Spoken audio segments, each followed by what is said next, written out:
Aquí, en este sector oeste del Templo de la Recoleta, comenzó a funcionar el Camposanto en 1842. No obstante, las tumbas más antiguas que todavía se pueden apreciar son las de Corina Adelaida Lynch, que data de 1857, y la de Viera, que data de 1862.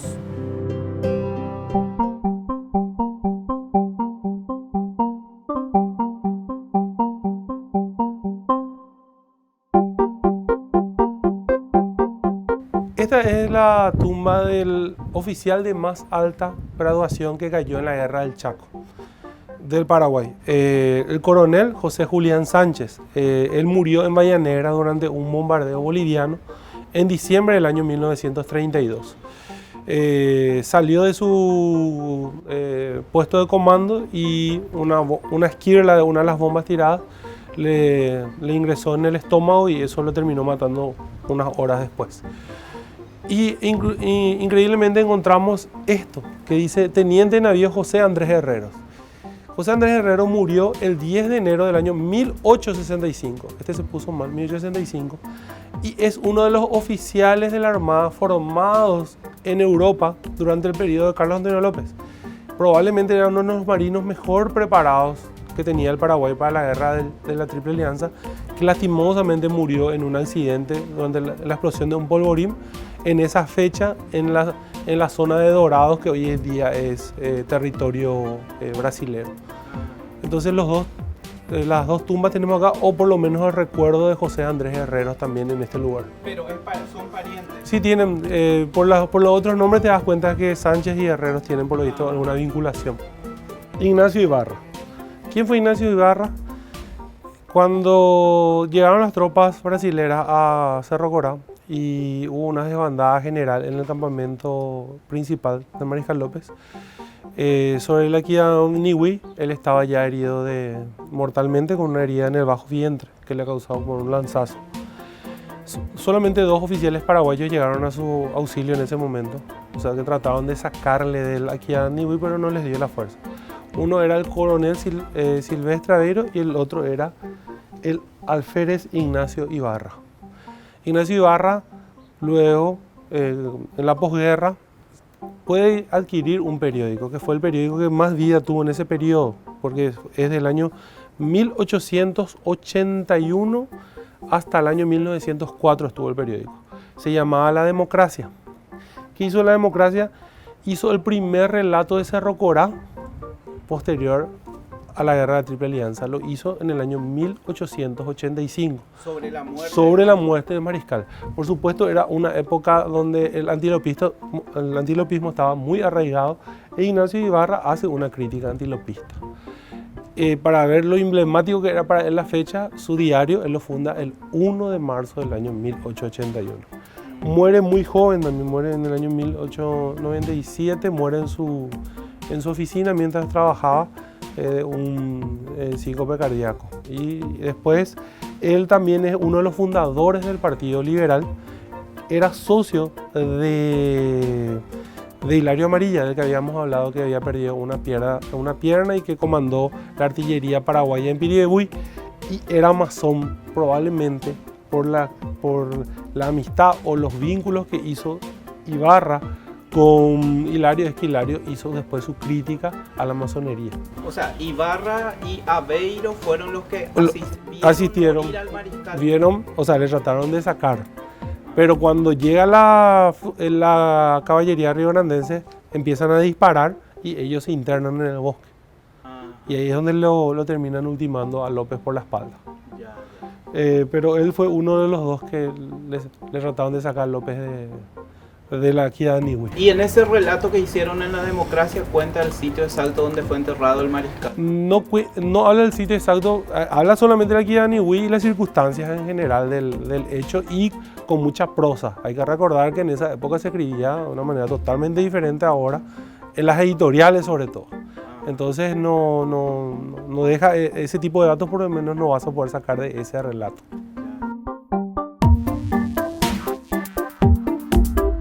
En el fondo de este pasillo se observa un imponente mausoleo que pertenece a la Sociedad Eslava de Socorros Mutuos. Se levantó en el año 1898. En su entorno permanecen las cúpulas y los pináculos de distintas obras arquitectónicas que marcaron época en el Paraguay. Este sector del Camposanto es un verdadero patrimonio histórico que tiene que ser preservado.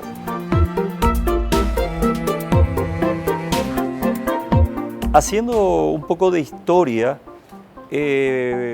producto de la conformación de la Sociedad Eslava de Socorros Mutuos, que fue fundada en el año 1888, según reza una inscripción ahí en el piso, en el pórtico de entrada, y el 4 de agosto, para ser más preciso, de 1888, siendo su presidente el señor Lorenzo Manzoni. Hay toda una historia escrita al respecto y podemos tener documentado eso porque existe una documentación en cuanto a las actas de esa sociedad eslava, que nucleaba a todos los inmigrantes que vinieron de Europa y que conformaba los países de la región eslava, la zona de los Balcanes. Y tenemos una inscripción ahí en el pórtico, cuál es Slavianska Esgola, que quiere decir toda esa zona es armonía, es paz, tranquilidad. Paradójicamente sabemos lo que significa la región de los Balcanes y cuál es el motivo de la Primera Guerra Mundial, ¿no es cierto? Y en cambio en este Camposanto de la Recoleta se encomienda a través de la Sociedad Eslava de Socorros Mutuos al arquitecto Mateo Talia, que era integrante de esa comisión, a elegir el lugar e emplazar ahí el diseño del Panteón Eslavo. Él se apersona con unos funcionarios de la municipalidad en ese entonces y elige ese sitio, este sitio muy particular, central, que forma el eje en el portón número 3. Mateo Talia es el diseñador, es un arquitecto de reconocida trayectoria de obras importantes como la Catedral o Iglesia de Virgen del Rosario en Sajonia, la Catedral de Clorinda, la Farmacia Catedral y la calle Palma e Independencia Nacional, en fin, una serie de obras. Un hombre que vivió y contaba también una baldocería, marmolería en la calle 15 de agosto entre lo que fue Coronel Martínez, hoy Aedo y General Díaz. Entonces, él es el responsable del diseño de este panteón eslavo, apelando a las características y al repertorio estilístico neoclásico, podríamos llamar, en lo que hace a esta planta octogonal que contiene más de 300 nichos, tanto a nivel de piso como en un desnivel o sótano, que podríamos decir así, donde se encuentran más nichos también que albergan los cuerpos, los cadáveres, desde aquel 1889 cuando se habilita. Entonces tenemos incluso registros de fotos de unos hermanos Celian que visitan Asunción en su búsqueda de los Altos del Guairá y se apersonan también a este lugar para registrar y documentar, foto mediante que contamos también, en el año 1904. Mirko y Stefan Celian, científicos, artistas, aventureros croatas, encomendados por el gobierno brasileño para verificar la ubicación exacta de los Altos del Guairá. Debido a eso, encontramos en el Museo Etnográfico de Zagreb, en Croacia, esta documentación y referido a esta foto única cuando todavía no estaba poblado, no estaba construido densamente como lo es hoy el cementerio de la Recoleta.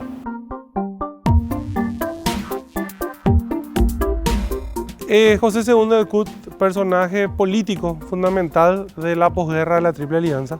José II de Cut, siendo muy joven, se adhiere a la Asociación Paraguaya y luego a la Legión Paraguaya, los paraguayos que pelearon contra el Paraguay en la guerra. Cuando se entera del Tratado Secreto de la Triple Alianza, se aleja de la Legión. Al ingresar a territorio paraguayo, cuando cae Asunción, se comienza a meter en las disputas políticas. Su familia era muy importante en ese momento. En todo lo que, para entender las disputas que hubo ahí entre aquellos que vinieron luego que López haya caído. Fue convencional en el año 1870 de la Constituyente, fue presidente de la Asamblea Nacional Constituyente durante un periodo hasta que se aleja justamente por divisiones dentro de la propia Asamblea. José II de Kut sirvió al Paraguay en diferentes ministerios durante aproximadamente 28 años. Era un hombre muy preparado y todos los gobiernos de alguna manera lo necesitaron.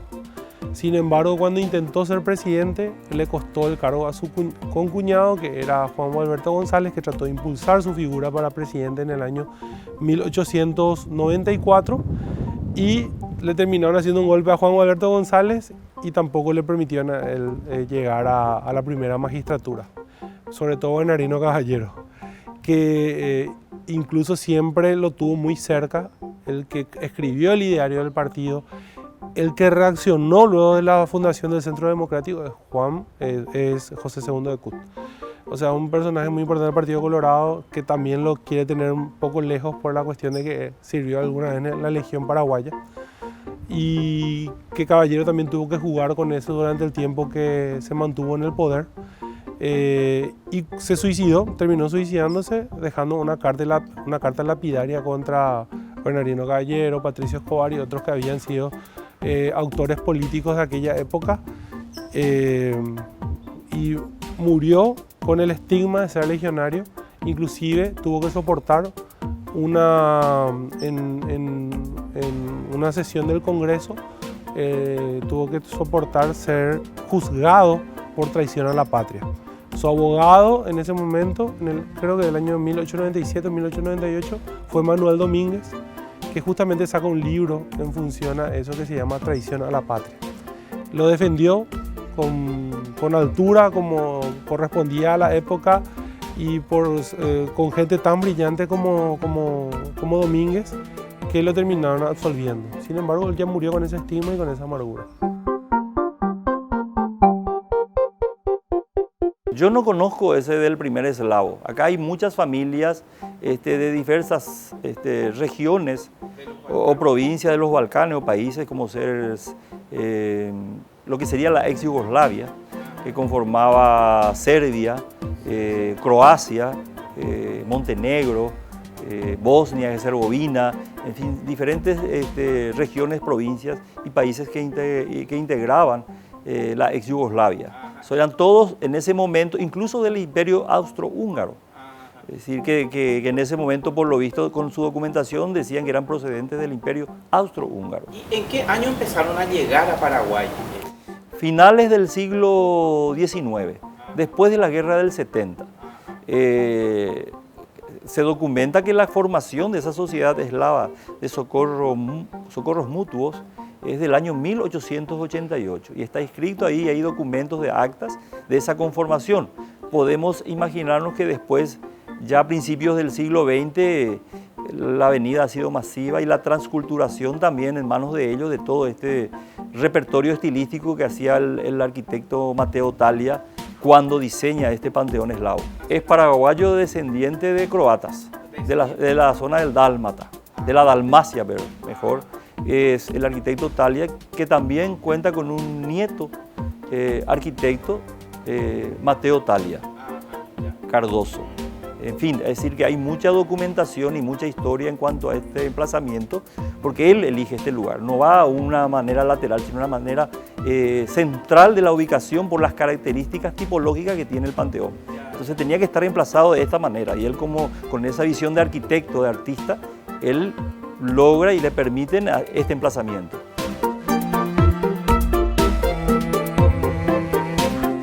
Este mausoleo de principios del siglo pasado es donde reposan hoy en día los restos del general Andrés Rodríguez.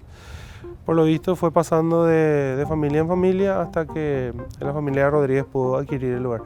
Fíjense el estilo gótico, las puntas, todo apuntando al cielo, muy parecido a esto. Esto es un ciprés. Por eso traen los cipreses al cementerio. Las hojas, las puntas apuntando al cielo, y las raíces van en dirección recta, o sea, las raíces no van a romper los panteones. Por eso que los cipreses se plantan en los cementerios. Uno puede mirar un ciprés y va a ver las puntas de la construcción de este mausoleo.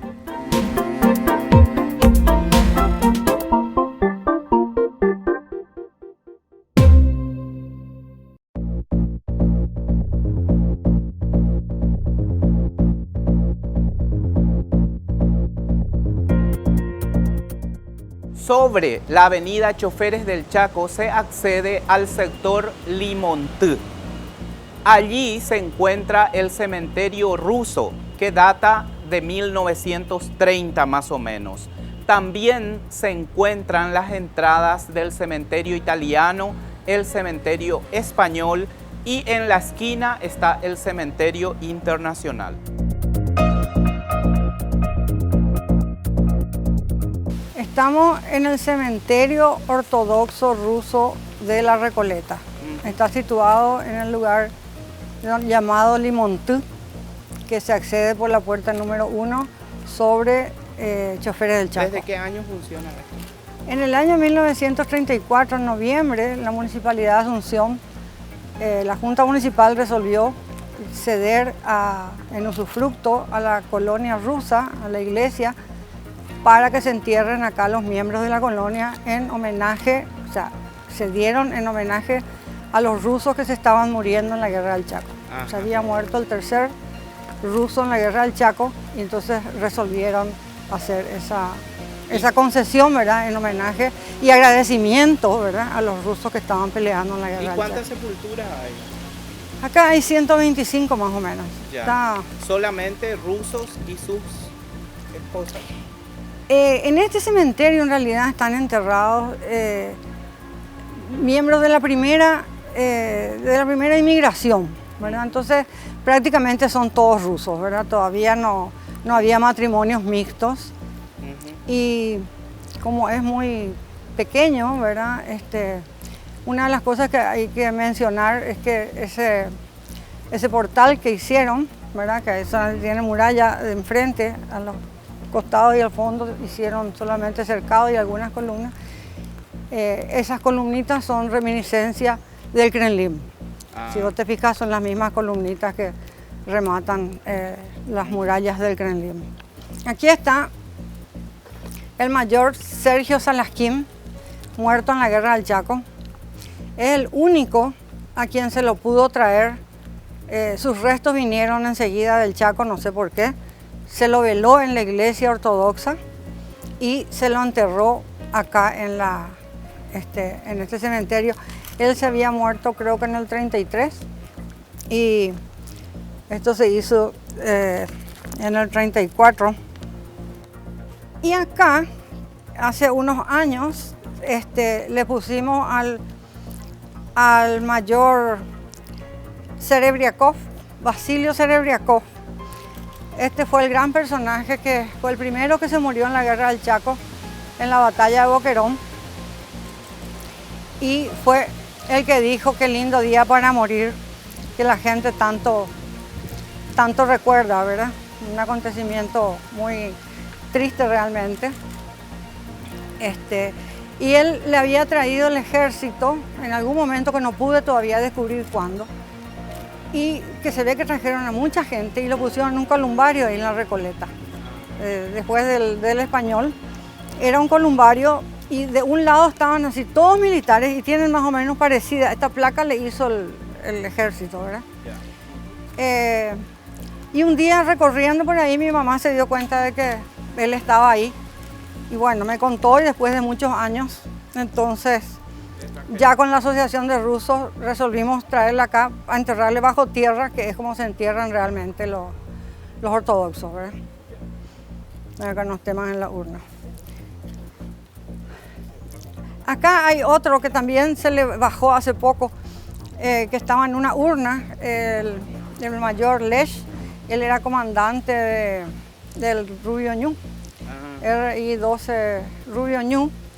Era muy querido también por sus comandados y cuando terminó la guerra él se fue otra vez a Casado, que era donde trabajaba. Él era ingeniero, buscador de agua, y entonces cuando se murió después de un tiempo la asociación de ese regimiento resolvieron traer sus restos, ¿verdad? Le pusieron una urna y lo trajeron y depositaron la urna ahí en la parte de abajo de esa capillita, por eso tiene ese espacio ahí, ¿verdad? Porque ahí estaba la urna de él y también en un momento se resolvió ponerlo bajo tierra. El monumento de las Lloronas se convirtió en uno de los principales atractivos de la Recoleta. Fue traído hacia 1920 por una familia de apellido Dávalos para que sirviera de panteón. Sin embargo, actualmente es un punto obligado en todas las visitas guiadas.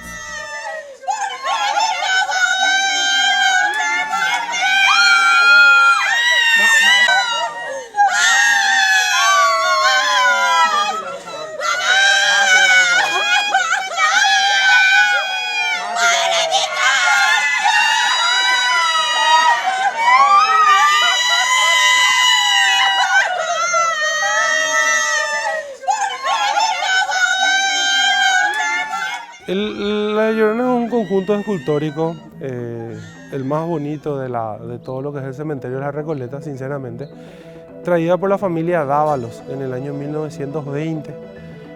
Yo no recuerdo el nombre de la pareja, es un marido en honor a su señora fallecida, y son las 3 fases del dolor. Esto es bronce, que tiene las medidas perfectas de un ser humano. Uno puede medir los brazos, las piernas, es perfecta. Se trajo de Italia, son las 3 fases del dolor, que es dolor, angustia y resignación, lo que simboliza. Y hoy en día ya es parte del patrimonio del cementerio.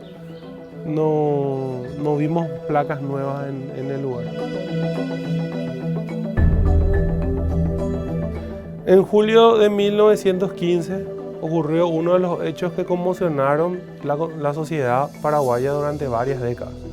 El asesinato del matrimonio Gadim, en manos de su propio hijo, más un cómplice de nombre Cipriano León, que realmente fue el que cometió los crímenes.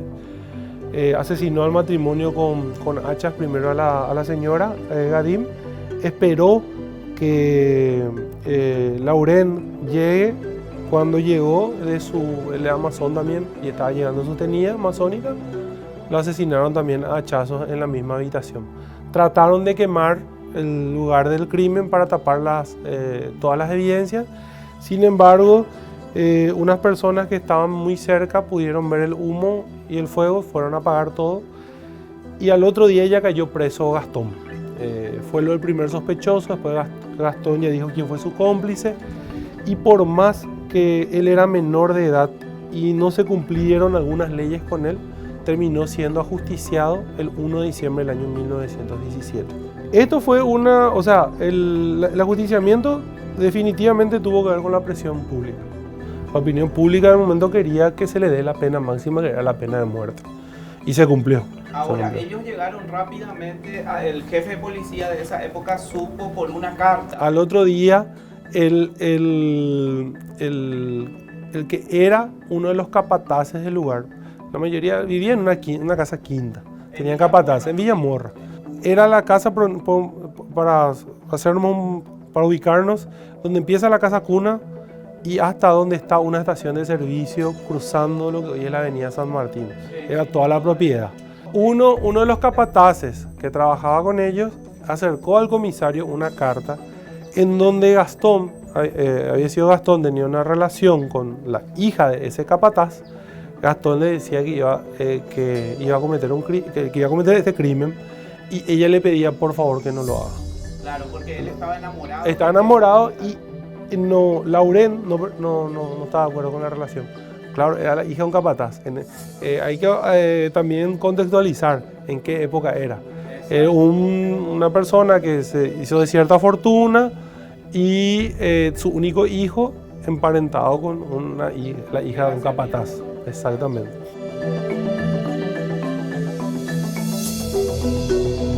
Esto y muchos más ejemplos que tenemos acá con variados repertorios estilísticos, desde el neogótico, incluso del modernismo, ya con algunas configuraciones formales ya más modernas, y van siendo y es patrimonio cultural de la ciudad de Asunción.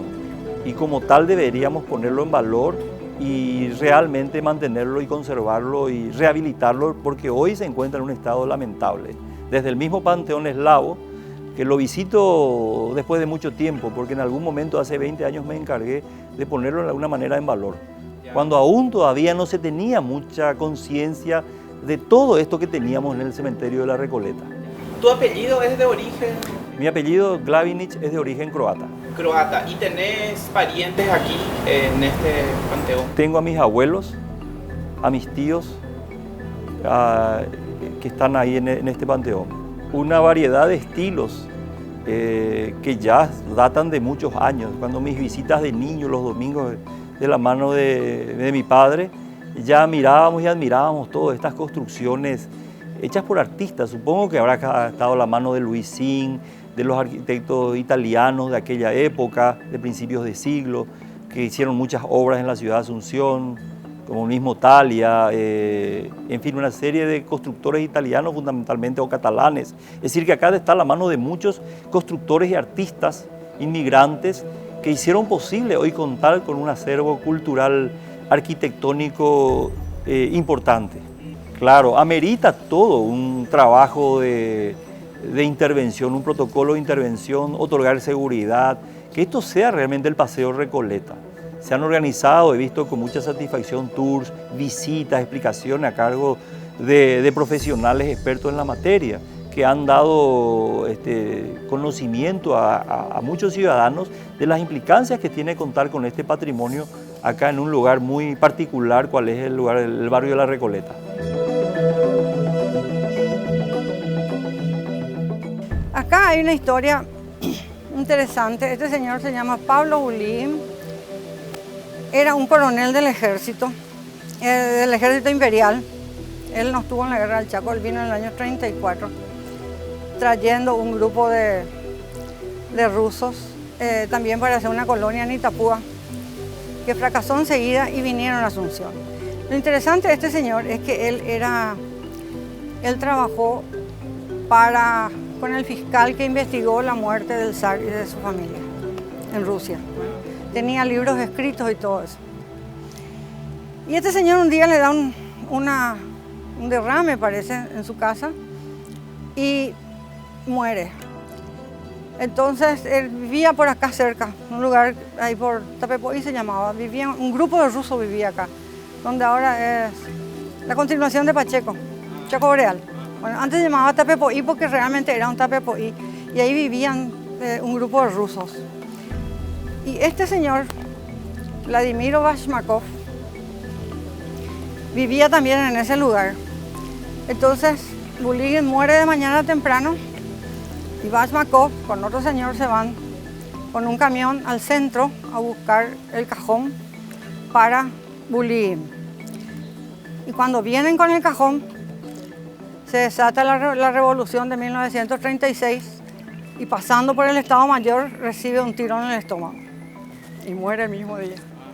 Los dos tenían esposa y las esposas después se juntaron y se fueron a Europa, no sé, las dos juntas. Regresaron a Europa. Acá están los Erm, este es Boris Erm, su esposa, el hermano de Tala Erm de Retibov.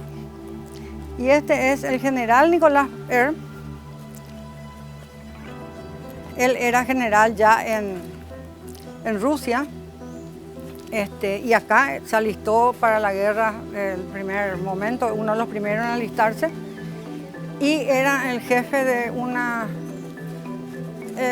no era un batallón, pero era, no sé, una organización de que hacían fortificaciones, recorrían haciendo fortificaciones.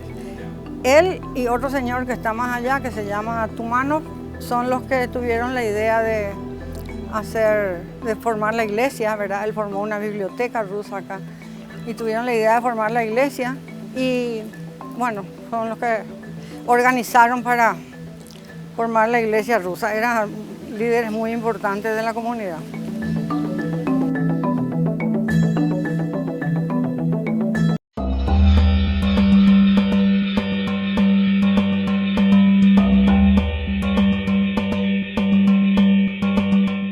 En las inmediaciones de este lugar, en el año 1729, comenzó la fundación del convento de los religiosos recoletos de la Orden de San Francisco.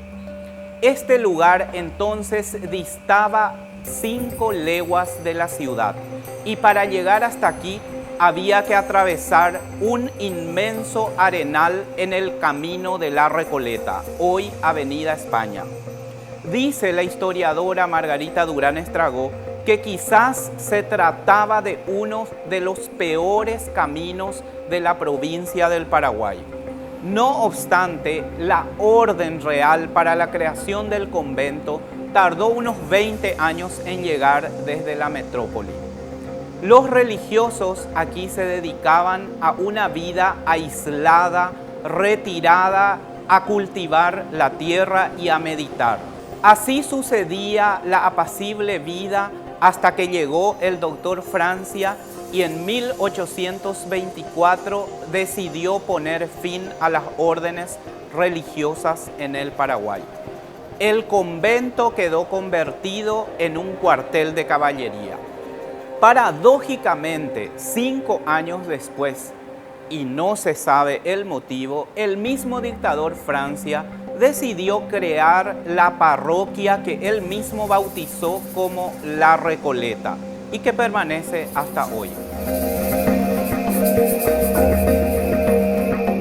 El Camposanto, que es una terminología católica, básicamente, o cementerio, cumple la función, obviamente, para la cual está pensado, pero según las culturas, puede también ser un lugar no solamente de recogimiento y lugar dispuesto para las visitas que las personas hacen a quienes aman y a quienes quieren recordar y honrar, sino también puede ser un lugar de recogimiento y de reunión en función a cómo está pensado, cómo está organizado y cómo está equipado. Por otra parte, en los tipos de cementerios que se llaman monumentales, que son básicamente cementerios católicos, allí las obras arquitectónicas, escultóricas y en algunos casos hasta pictóricas, o sea, las 3 artes, digamos, se unen para configurar un paisaje y un recorrido que llama la atención por la calidad misma de todo eso y también por las personas, en muchos casos famosas, conocidas internacionalmente, que allí reposan. Entonces tenemos el cementerio monumental por un lado y el cementerio parque por el otro, que es más propio de las culturas anglosajonas. En casos como los nuestros se mezclan ambos, entonces podemos tener partes del cementerio, como vemos aquí mismo en este predio bastante extenso del cementerio de La Recoleta. Tenemos espacios como este, que es claramente monumental, que se presta a ser visto no solamente en sus elementos singulares, cada uno con su propio estilo, que refleja en parte el gusto de la época y en parte el concepto que de honrar a los difuntos tiene las familias que han erigido estos pequeños monumentos, pero también un paisaje en el cual la vegetación juega un rol preponderante. Entonces, para nuestro clima, por ejemplo, un lugar en donde uno puede permanecer a la sombra, meditar, en fin, y recorrer. Entonces, en ese sentido, este equipamiento es un equipamiento de suma importancia que en muchos países le llaman, digamos, el equipamiento oculto, porque no siempre los cementerios están a la vista. Es fácil que estén cercados por murallas y que uno necesariamente tenga que entrar solamente para poder divisar lo que tienen en el interior. No siempre están a la vista.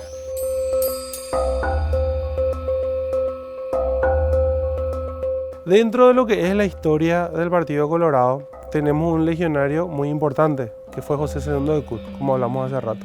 El Partido Liberal también tiene uno que fue muy importante. No fue fundador del partido, pero sí tuvo preponderancia muchos años antes de que se funde el partido y con posterioridad al ser el comandante del ejército liberal, o sea, del Partido Liberal, que llega al poder en 1904. Es el general doctor Benigno Ferreira. Él se convierte ya en general durante el periodo próximo a la posguerra, cuando era siendo ministro del gobierno de Salvador Jovellanos, donde siempre en el campo de batalla logró vencer a los compadres Bernardino Caballero y Patricio Escobar. Eso se prolongó durante muchos años. Él se fue al exilio en el año 1874 y volvió del exilio en el año 1884, 20 años después. El Partido Liberal, desmembrado luego de la Revolución de 1891, le pide que encabece el Centro Democrático, El Centro Democrático, eso genera una división misma dentro del partido, que se vuelve a unir en 1904 para traer la revolución que lleva al Partido Liberal al poder. Él era el comandante.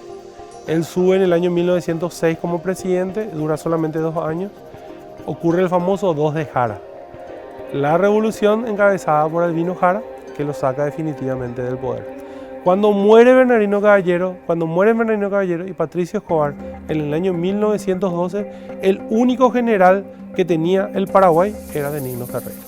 Ella murió 8 o 9 años después de esos generales.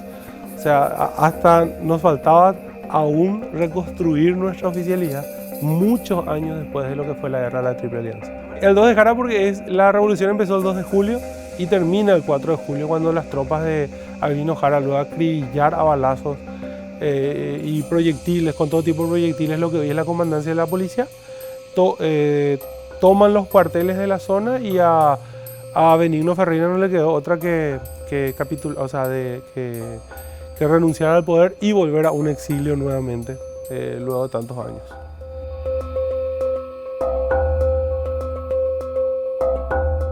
Nicolás Korsakov. Nicolás Korsakov fue formador y comandante del regimiento de caballería número 9 Capitán Vado. Según los libros de los militares que escribieron sus memorias, era un señor realmente muy bravo, ¿verdad? Y bueno, comandó por mucho tiempo su regimiento. Nicolás Korsakov. Después él se quedó cuando terminó la guerra, se quedó trabajando en el Ministerio de las Públicas y dirigía, fiscalizaba el asfalto de la ruta número 1 que se va a Concepción, allá por el año 45, por ahí. Ruta 1 a Encarnación. Ruta 1 a Encarnación, es fiscalizado. Y cuentan la gente que él, porque yo ya no tuve la oportunidad de entrevistarle a él, cuentan la gente que cuando él se iba al palacio para entrar junto a Stroessner, él pedía entrar y entraba inmediatamente y Stroessner se levantaba y se cuadraba.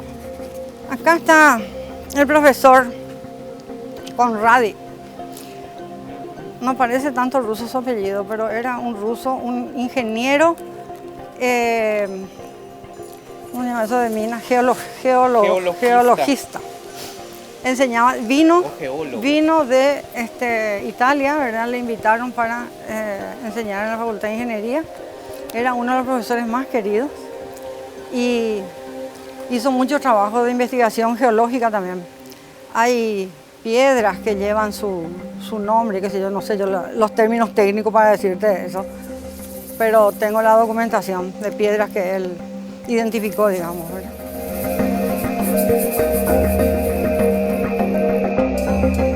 Efectivamente, a partir de la instalación del pensamiento, llamémosle así, iluminista, y todo lo que se derivó de ese pensamiento en términos políticos, pero también en términos de concepción del espacio, del rol de la arquitectura. No olvidemos que el neoclásico, del cual, digamos, tenemos muchos ejemplos acá en nuestra ciudad, sobre todo en las iglesias, derivan de este pensamiento ilustrado, tuvo que ver con el criterio de la racionalidad. Y esa racionalidad indujo a que las iglesias, que hasta entonces fungían de cementerios, se inhumaban dentro de las mismas iglesias o en su entorno inmediato, fuera una práctica que se fue prohibiendo y trasladando, como bien está señalando, hacia las afueras de la ciudad. muchas veces sin prever que la ciudad los habría englobado nuevamente, como es el caso que ha ocurrido con este cementerio.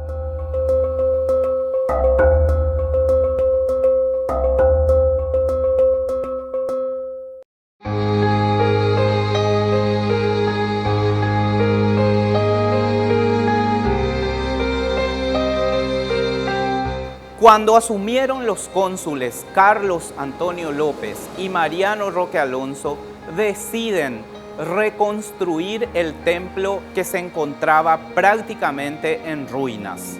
Y es así que la obra se termina hacia el año 1855 con ladrillos traídos de Itagua. Esto siempre según los datos recogidos por la historiadora Margarita Durán. Realmente yo no sé si llamarle panteón, me parece hasta un monumento por la belleza que tiene. Increíble los detalles. Pertenece a José Pantaleón Urdapilleta. José Pantaleón Urdapilleta fue uno de los tenientes paraguayos que se negó a rendirse en Angostura. Thompson había reunido a todos los oficiales paraguayos en Angostura para negociar una rendición o no. La mayoría de los oficiales decidió renunciar. Los que se habían negado fueron 3 rotundamente, entre ellos José Pantaleón Urdapilleta y uno de ellos fue José María Fariña también, el famoso teniente Fariña. ¿Qué hace José Pantaleón cuando ya la mayoría había decidido rendirse? Él baja la bandera paraguaya, la ata a una bala de cañón y la tira al río Paraguay, para que la bandera paraguaya no caiga en poder de las tropas brasileras.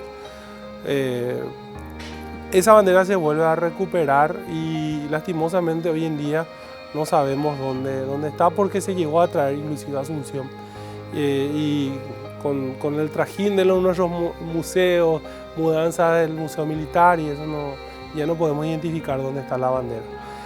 José Pantaleón, al caer prisionero, se convierte en protagonista, al poco tiempo se convierte en protagonista político de ese periodo de ocupación aliada.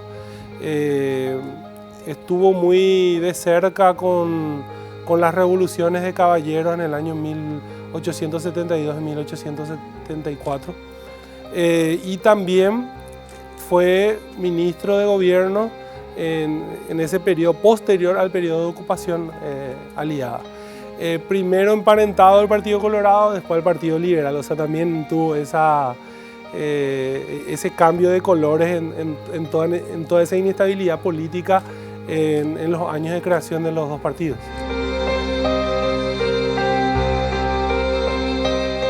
Ya aparecieron a partir de los años finales de los 50 y 60 de influencias del modernismo, ¿verdad? Ya son obras contemporáneas del uso de la venecita o el revestimiento en pastillita, muy propio de la arquitectura brasileña que estaba en el modernismo. Y esto es más de los años 60 de arquitectos que apelaban al uso de estos materiales muy en boga en los años 60.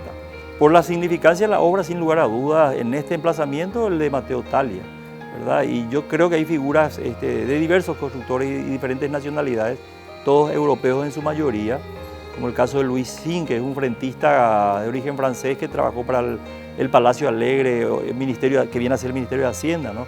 Y en fin, están todos aquí, mano de obra e inspiración para generar esta edificación que debe y tiene que ser conservada. Ahora un poco en otros países la tendencia un poco es explotar turísticamente los cementerios.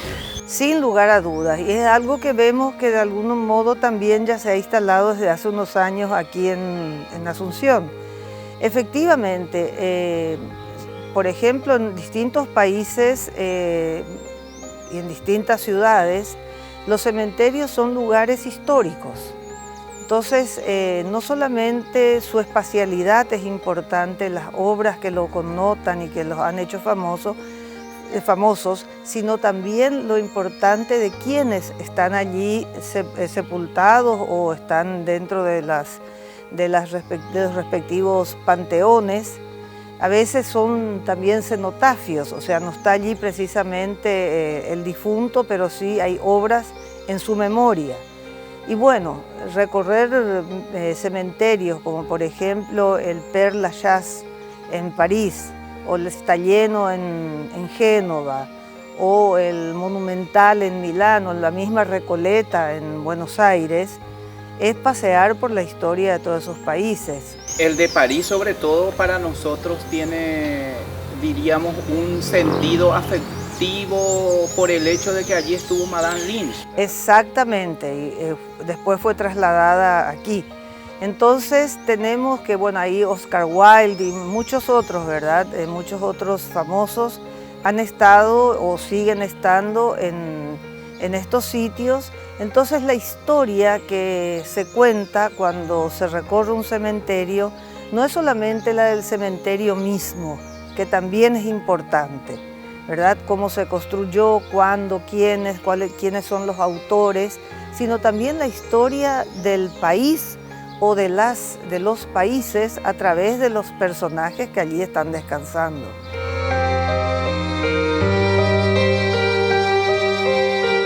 Acá lo tenemos Higinio Morinio, él fue presidente de la República entre el año 1940 y el año 1948. Durante su gobierno es que ocurre el ascenso nuevamente del Partido Colorado a inicio del año 1947, el famoso 13 de enero. Y a partir de ahí una serie de sucesos que se desencadenan con la revolución de 1947, la revolución más grande entre partidos políticos en nuestro país. Higinio Morinio se cuenta, o sea, hay una tradición oral que dice que fue designado con una caja de fósforo, al azar. Lo que pasa es que el que tenía que asumir luego de la muerte trágica del mariscal José Félix Estigarribia tenía que durar solamente un mes, mientras se convocaba a una elección y subía democráticamente a alguien. Lastimosamente eso no se cumplió y el que ganó con la caja de fósforo se quedó 8 años. Por lo que significó para el país, que vivió en un periodo de dictadura con Morinio, y sus propios aliados colorados en 1948 lo terminan destituyendo.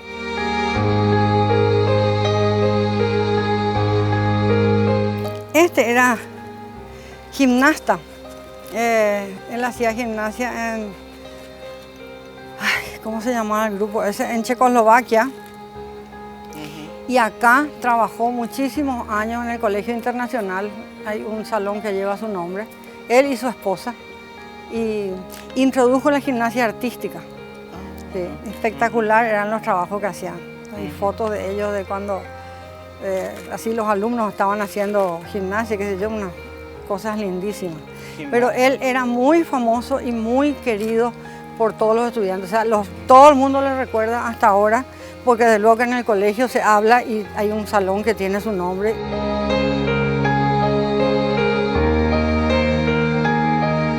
Probablemente sea el panteón donde están los restos de Manuel Franco. Este panteón es la familia Isnardi. La tía de Manuel fue la que corrió con los gastos de la educación de él acá en Asunción. Él es concepcionero, había nacido en Concepción. Y cuando llegó a ser presidente de la República, incluso su tía le llega a regalar una propiedad muy bonita en Asunción, que hoy en día es sede de Radio Nacional del Paraguay. Manuel muere ejerciendo la presidencia de la República en su despacho de un infarto, y fue enterrado al día siguiente, luego todos los honores en el panteón familiar, acá en el cementerio de la Recoleta. ¿En qué año muere? Muere en el año 1919. Su periodo presidencial era de 1916 a 1920. Muere un año antes de cumplir su periodo presidencial. Durante su gobierno es que se implementa el voto secreto, por ejemplo. El voto cambió la forma de votación con él. También había hecho algunas reformas en la educación, puesto que su principal preocupación fue la educación en nuestro país.